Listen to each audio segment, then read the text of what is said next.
Hey there! Video number 2 of the night. Not sure when I'm going to post which ones. And my hair looks really different in this one, so I could fake it and say that they were 2 separate things. But this is a vlog that I didn't know if I should write or video. Some of my really intense ones I like to write, but I'm going to try and video it, and we'll see what happens. I read a quote the other day that really, really spoke to me, and it said, "I'm sorry to all of those who I hurt when I was hurting. I'm sorry to all of those who I hurt when I was hurting."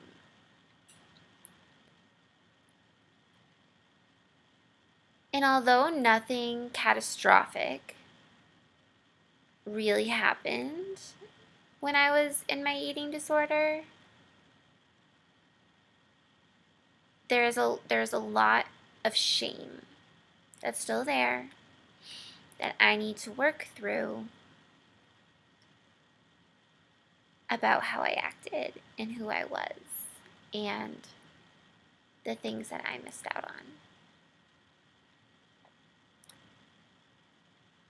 I look back in college, and it's a hard time for me to look back on because I know I wasn't all the way there. Instead of enjoying time with my friends, I was so in my head caring about what I looked like, caring about how much I could suck in, caring about doing abs before I went out, caring about not drinking too much or not drenching too much when I got home, caring about not standing around at a bar because I thought I had to be moving all the time to burn off the calories that I was drinking, caring just about all the wrong things. And so I wasn't there. I was pretty good at masking it when I think back at it, even to myself. But now looking back, I was not there.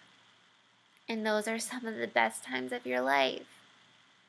And I wasn't there.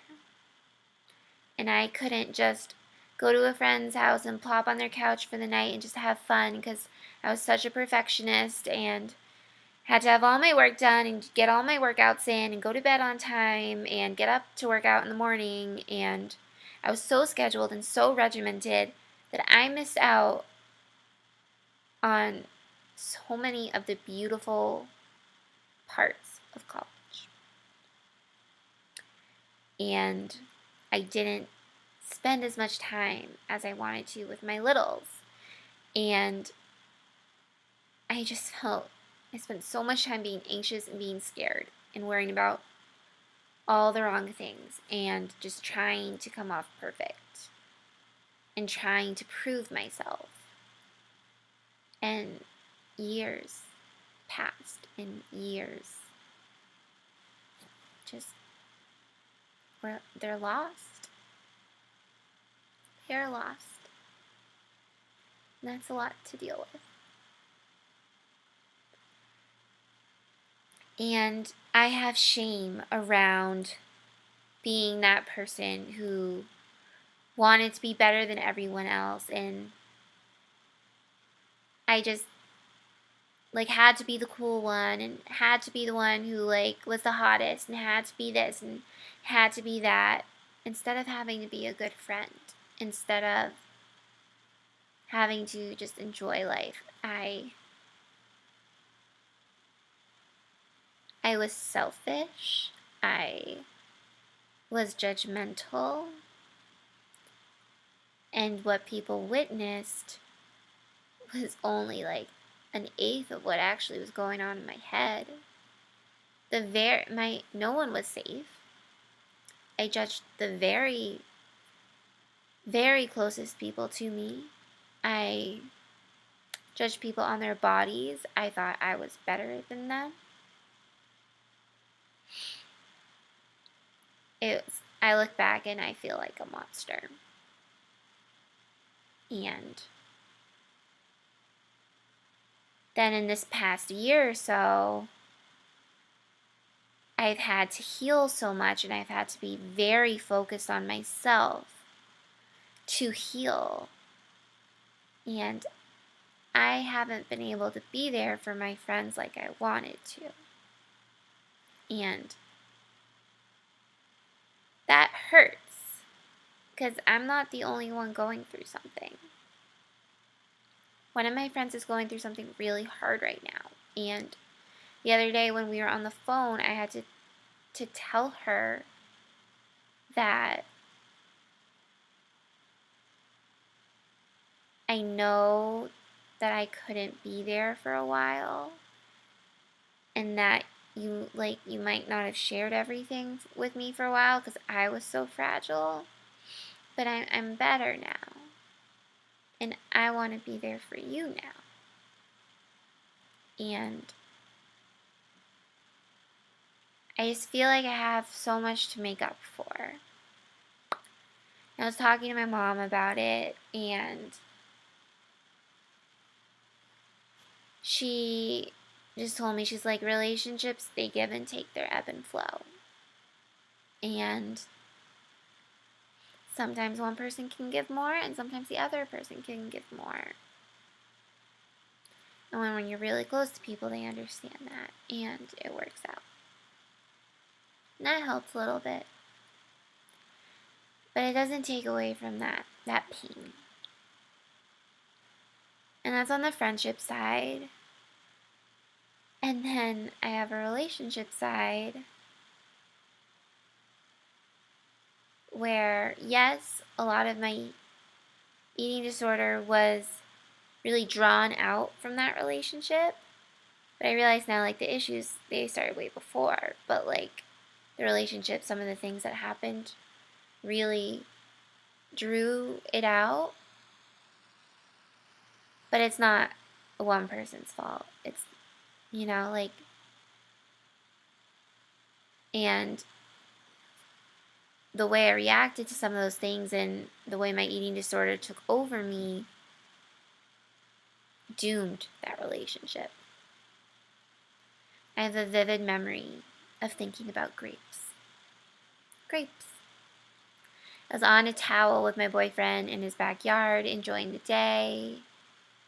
Like, supposed to be enjoying the day. But I was so starving because I had just malnourished myself so badly. I was so starving that all I could think about were the grapes that I had to eat inside. I could not enjoy just being there with my boyfriend because I had to focus on food. I had to eat. I had to worry about my body. I had to do this. That whole relationship crumbled under my thoughts about my body and my starvation and my loss of my femininity and my uptightness and my rigidity. It crumbled under that. And so many times, whether it was with my boyfriend or with other people, I would just constantly be thinking about food.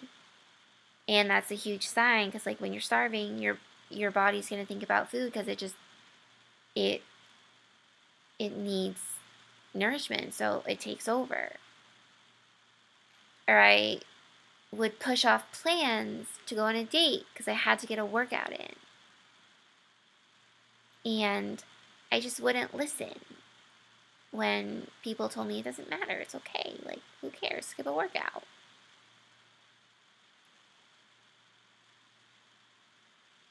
And the final stages, when it got so bad, like right when my rock bottom, like that weekend, I literally didn't even want him to touch me because I was that anxious and I was that destroyed on the inside that I couldn't even have someone come near me. And so there's a lot of pain. and there's a lot of shame. And I know that as traumatic as that was for me, for the people closest to me who really saw it happen to me, for my boyfriend who was with me that weekend where everything hit the fan, how traumatic that must have been for them. And how scary that must have been for them. But I was so focused on me. And it's a lot to work through. And all I can do is say I'm sorry. And hope that they forgive me. And try my best to not let that happen again. So that's it.